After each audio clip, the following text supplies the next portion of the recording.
This episode of The Young Turks is brought to you by Thrillist. There is a couple in the UK who have just lost their rights to be foster parents. And the reason why is because of their traditional Christian views.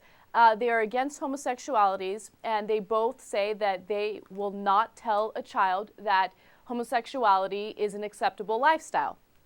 So it's very surprising, but the court decided, no, sorry, we're not going to allow you guys to be foster parents anymore. So we have a video of them right now. They're at a press conference, and Eunice Jones is actually the one talking. She's going to explain what happened and how she feels about it. Because we have moral opinions based on our faith. And we feel sidelined because we are Christians with normal, mainstream Christian views on sexual ethics. The judges have suggested that our views might harm children. We have been told by the Equality and Human Rights Commission that our moral views may infect a child. We do not believe this is so. We are prepared to love and accept any child. All we were not willing to do was to tell a small child that the practice of homosexuality was a good thing. Worst of all, a vulnerable child has now likely missed the chance of finding a safe and caring home at this time when there are so few people willing to foster or adopt. We feel excluded and that there is no place for us in society. We have not received justice, but we believe in an independent inquiry is needed to look into this. Thank you. All right, so just to give you a little background information on this couple, they're in their 60s, and back in the 1990s, they actually were foster parents, and they took care of 15 children. Not at the same time, but, 15 children over time. And there have been no, negative reports about the way they took care of those children. And look, my views on, the gay community have been very clear. I'm very supportive of it. I'm for gay marriage. I'm for equality. Given all that, I cannot disagree with the judges more in this case. I think that it doesn't. Yeah, that's interesting. Go ahead, Cenk. Well, let me tell you why. Let me make my case. Because it's not like, here's the thing. If the couple were to tell these kids, being gay is wrong out of nowhere and, torture them with these lessons about how being gay is wrong, then I could understand, right? But, that's not what this is about. They just want to take care of these children, and they happen to be against homosexuality. Okay, there are hundreds of thousands of parents in the United States who are against homosexuality. So what do? We take their children away because of their religious views? Because their religious views are going to harm their children?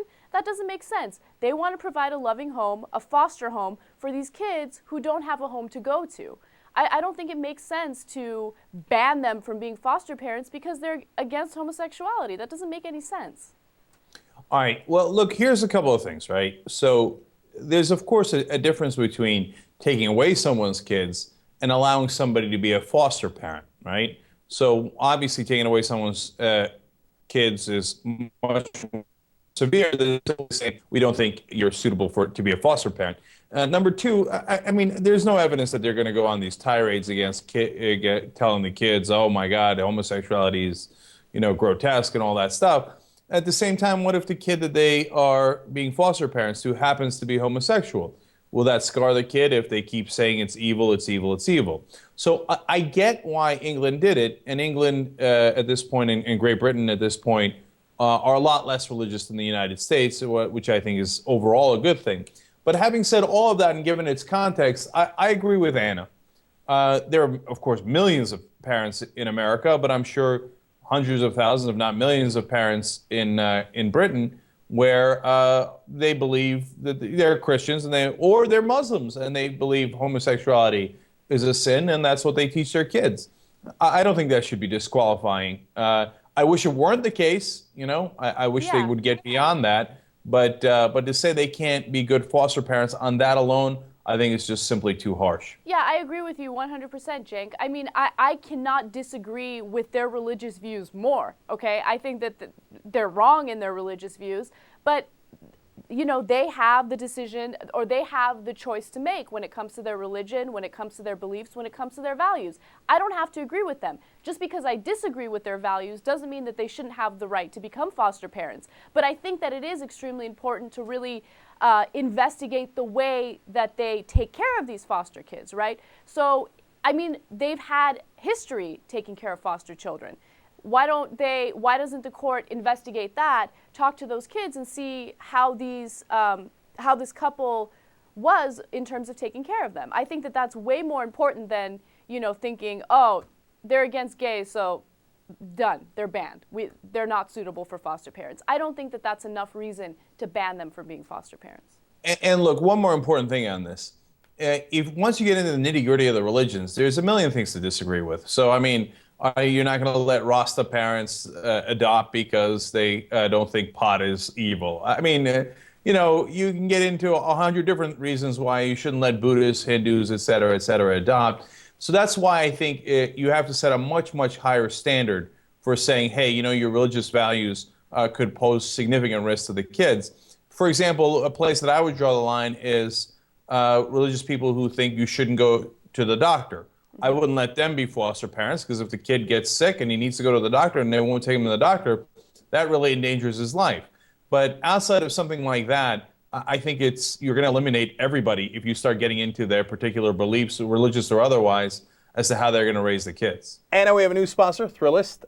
They're very cool because they hook you up with really interesting things going on in your town or any town you might be in that you don't know about. Right. They also let you know where the best restaurants, bars, venues are. Thrillist.com/TYT.